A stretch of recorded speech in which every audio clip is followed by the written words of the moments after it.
Fala pessoal, mais uma live aqui do nosso canal de suprimentos, tecnologia e inovação. E hoje eu vou tratar de um ponto muito importante para quem trafega, né, dentro da área de suprimentos, logística, compras, almoxarifado, que é a gestão de custo de estoque. E muitos vão falar, mas isso aí ele vai falar para o pessoal de almoxarifado. Não, não vou falar para o pessoal de almoxarifado, eu vou falar para o pessoal de suprimentos.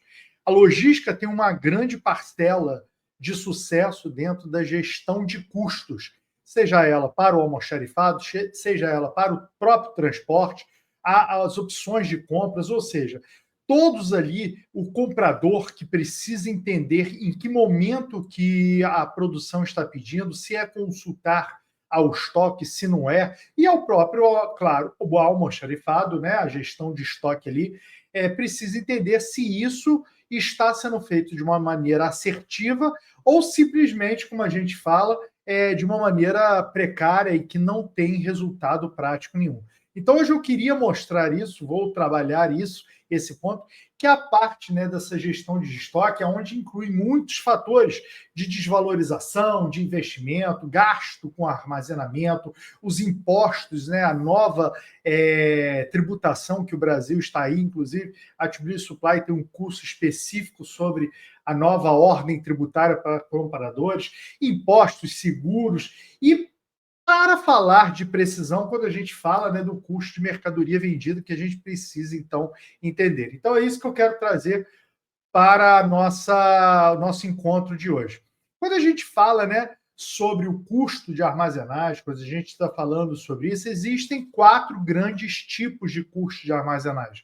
É o custo da parte propriamente da armazenagem, o custo, né, de falta de estoque, o custo de obsolescência, né, que a gente fala de perdas, ou seja, tudo isso vai chegar ao ponto aonde a gente vai conseguir entender de uma maneira muito mais precisa todo esse processo. Quando a gente fala, inclusive, do custo de pedido, muitos de nós esquecemos de trabalhar isso dentro do nosso processo de suprimentos como um todo. Eu já vi empresas que elas conseguiam entender sobre o seu custo de armazenagem, o custo de falta de estoque, o custo de obsolescência e as perdas, mas eles não tinham esse custo do pedido. Quanto que me custou, né? Quanto que me custa, ao final das contas, fazer aquele pedido, né? Quanto que me custa colocar aquele produto dentro do meu almoxarifado? Ou seja, de tudo ali que o comprador está fazendo, de tudo ali que existem dos due diligence, que a gente muitas vezes vai até o fornecedor para entender se ele tem capacidade, ou seja, tudo isso tem custo. E esse custo, ele muitas vezes não é trabalhado de uma maneira correta, ou seja, ele não é trabalhado de uma maneira legítima, vamos dizer assim, porque muitas vezes a gente não sabe trabalhar esse custo. Então, isso é uma coisa que nós da área de suprimentos, precisamos aprender e precisamos entender de uma maneira. E eu gosto de trazer essa parte do custo de pedido, né, o custo de aquisição, porque muitos deles está realizado, né, dentro desse recebimento do pedido, né? Qual é o custo administrativo? Todos nós compradores, nós precisamos sair da nossa zona de conforto e colocar isso de uma maneira simples, até para nossa gestão, os nossos sponsors, nossos clientes internos, entenderem qual é aquele custo que você está tendo, qual é o preço que eles pagam, porque isso, na verdade, a gente tem que passar esse custo para uma gestão de projetos. Qual é o custo que o nosso processo de colocar uma ordem de compra, acompanhar e chegar o pedido dentro da empresa, dentro do almoxarifado, quanto que isso custa, né? Como é que é a comunicação da gestão desses contratos? Como é que nós fazemos isso? Esse custo de inspeção, como eu falei para vocês, uma due diligence, ela é muito custosa e tem empresas que deixam de fazer isso porque elas acham realmente que é caro, mas elas não sabem qual é o real valor desse processo, se for comparado a uma colocação de pedido equivocada dentro de um fornecedor que não vai conseguir suprir toda aquela demanda. Ou seja, e tem muito disso quando você vai a um fornecedor e encontra toda essa parte de transporte, dessa logística, né, de entrada. Por exemplo, aquela empresa, né, que faz aqueles pequenos pedidos com frequência, os custos de administração, ou seja, os custos administrativos, elas aumentam muito. Então, quando nós, compradores, falamos, né, vamos tentar otimizar os nossos custos, vamos fazer um pedido só, vamos aglutinar, vamos criar contratos, vamos trabalhar com estratégia, vamos trabalhar com strategic sourcing, mais com procurement orchestration, aliado à parte de compras estratégicas, é exatamente para isso, para que o exemplo dessa empresa que faz os seus pedidos de maneira desagregada, né, dentro dos seus processos de compras, elas geram muitos custos para tudo. E isso é uma coisa que nós, compradores, precisamos ter sempre em mente. O segundo é o custo propriamente dito da armazenagem, né? Esse custo de manutenção. Muitas vezes ele está associado ao que o estoque, né, não é vendido. O custo de armazenagem ali, muitas vezes, mostra o produto que fica parado. Então, quando você fala desse custo de armazenagem, você tem que entender, né, a utilidade daquele armazém. Como é que você vai estar colocando o armazém ali dentro de uma linha onde você precisa entender o melhor espaço, fazer toda a sua engenharia de produção. Quem aqui é engenheiro de produção vai lembrar muito nesse período que existem cadeiras onde você trabalha, né? Qual é o layout do estoque para você calcular ali seus índices de produção, ou seja, os custos trabalhistas de manuseio e de gestão do estoque, isso é muito importante. Muitas vezes a gente esquece que a nossa área tributária, a nossa área que toma conta desse processo, a nossa área de recursos humanos, isso tudo tem um custo para a gestão de estoque. O seguro, a segurança. Outro dia eu estava fazendo um projeto sobre o OEA, né, Operador Econômico Autorizado da Receita Federal, uma certificação que a To Be Supply ela é líder no mercado na busca por essa certificação, e a gente estava falando exatamente disso, que quando nós começamos a fazer o processo de certificação perante a Receita, a empresa que eu estava ali trabalhando, ela não tinha mapeado esse custo de seguro e segurança do seu estoque. Então, aquilo ali era meio que um buraco um buraco vazio, né, dentro da sua área ali de operação, porque eles não davam os devidos créditos a esse tipo de custo, desse custo associado de segurança e serviço, que é muito grande, dependendo da acuracidade que você quer trabalhar ali dentro do seu estoque. Um outro custo é a depreciação, esse risco de obsolescência, né? Esse risco do produto não estar sendo trabalhado de uma maneira correta, ou seja, do custo que você tem ali quando você gera a curva ABC, né, linkada à matriz de Krauss, que sempre nunca gere uma curva ABC simplesmente sozinha, se gere com a matriz de Krauss e ligada sempre aos OKRs da empresa, né, aos KPIs ligados aos OKRs.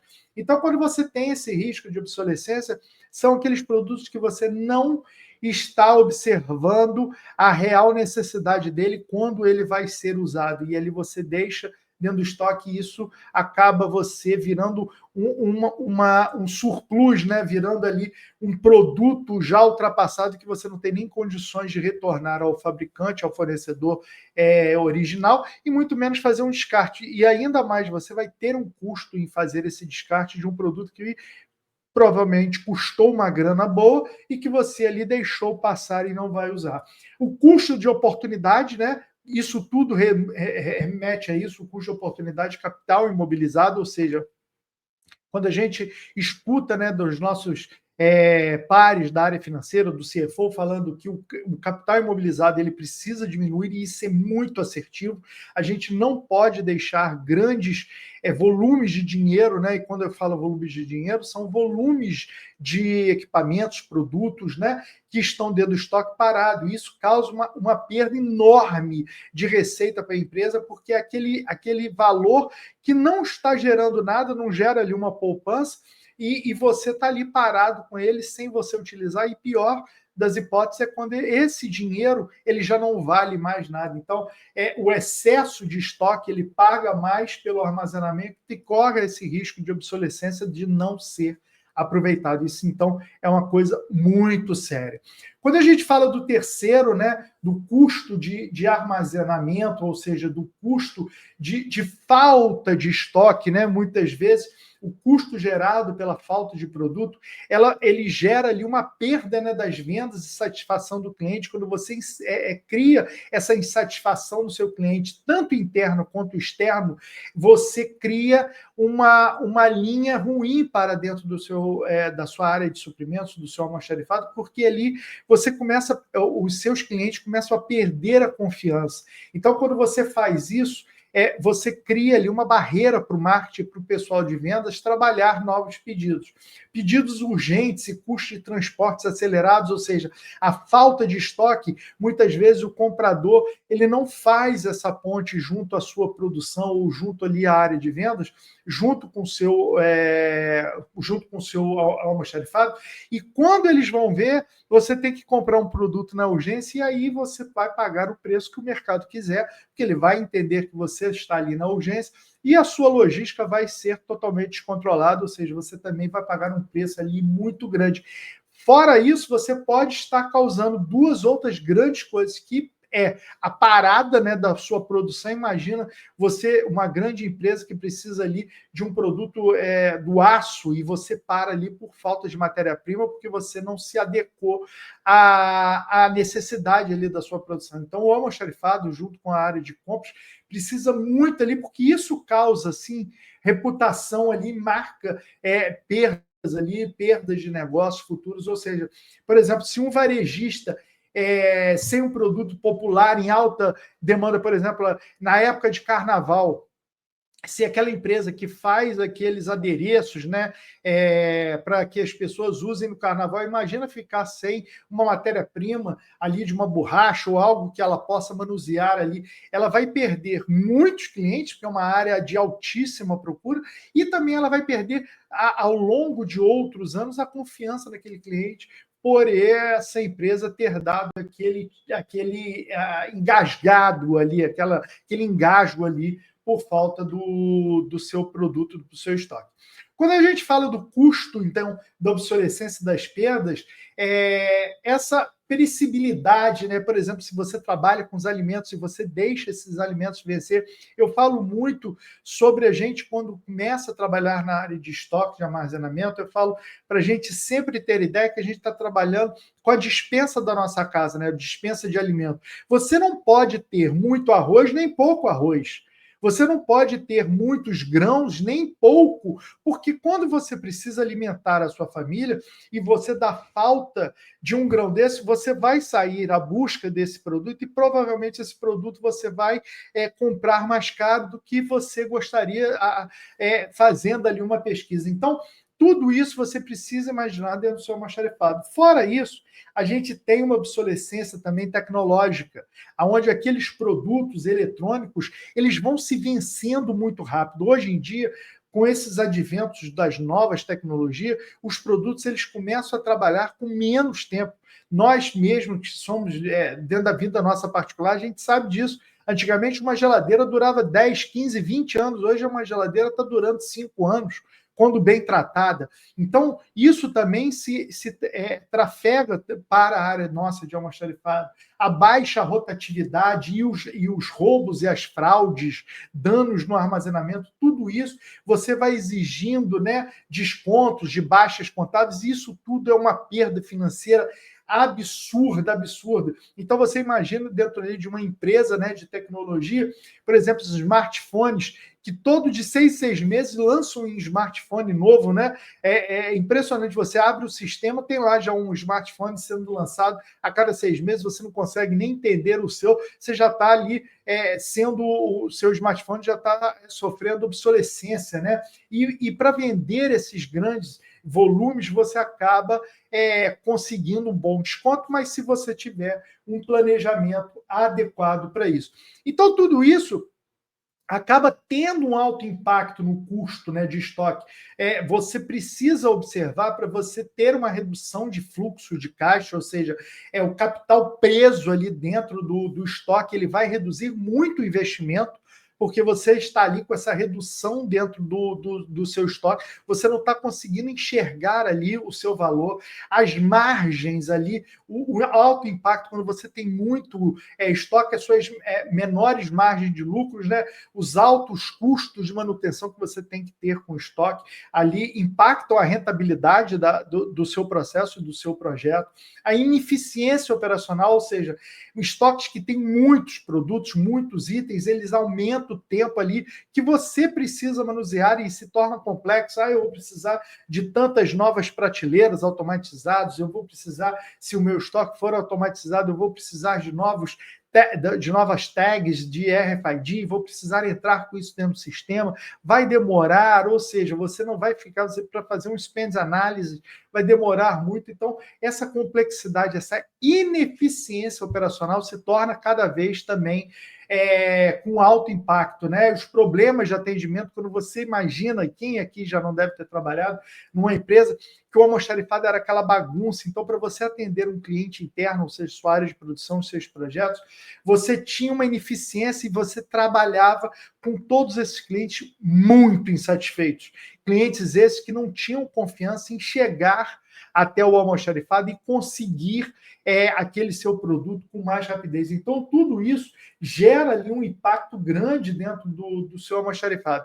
E aí, mas você tem algumas estratégias. Por exemplo, você implementar o just-in-time, onde você vai reduzir ali o custo de armazenamento, você vai comprar apenas como necessário, porque você vai colocar o seu produto sempre no momento exato. Por isso que eu falo, não existe mais essa metodologia de estatística puramente sendo dada do jeito que ela é hoje falada. Esqueçam isso, não façam curso simplesmente de estatística só se ele estiver amparado por uma filosofia, seja uma filosofia Lean, que vai trazer esse just-in-time para você aprender, ou também uma filosofia sobre procurement orchestration, que você vai trabalhar com dados, né? Então, quando você faz isso, você melhora a demanda, você vai melhorar o possível, o valor que você tem ali do seu estoque, você vai agregar. Utilize as IAs, as demandas previsíveis, utilize uma previsão apurada, né?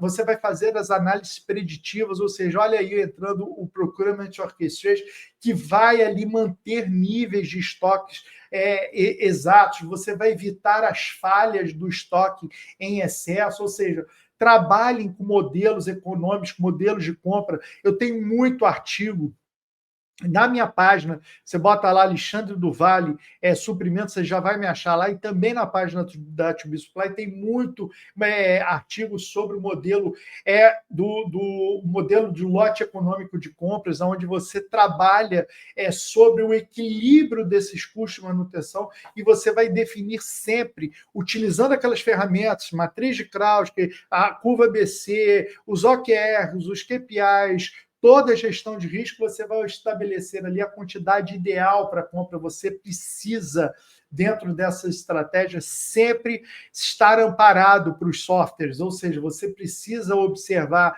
se aquela sua política de RFID ou IoT, se você está trabalhando com produtos que estão na nuvem para possibilitar ali a rápida consulta, ou seja, isso vai melhorar muito o seu rastreamento em tempo real, e isso vai traduzir em quê? Em não gastar, em otimizar, então, os custos de transporte. Então, tudo isso são momentos, né, de relação que você tem dentro da sua área de almoxarifado, na sua área de suprimentos, onde você vai ter os custos relacionados de aquisição, que incluem a parte ali dos custos de armazenagem, que são os aluguéis, seguros, depreciação, os custos, né, de falta de estoque, quando você tem ali uma perda de venda, ou seja, sua área de vendas vendeu e você ali não tem como entregar ali, vai impactar muito ali a satisfação do cliente. Você tem a obsolescência, essas perdas decorrentes, por exemplo, de produtos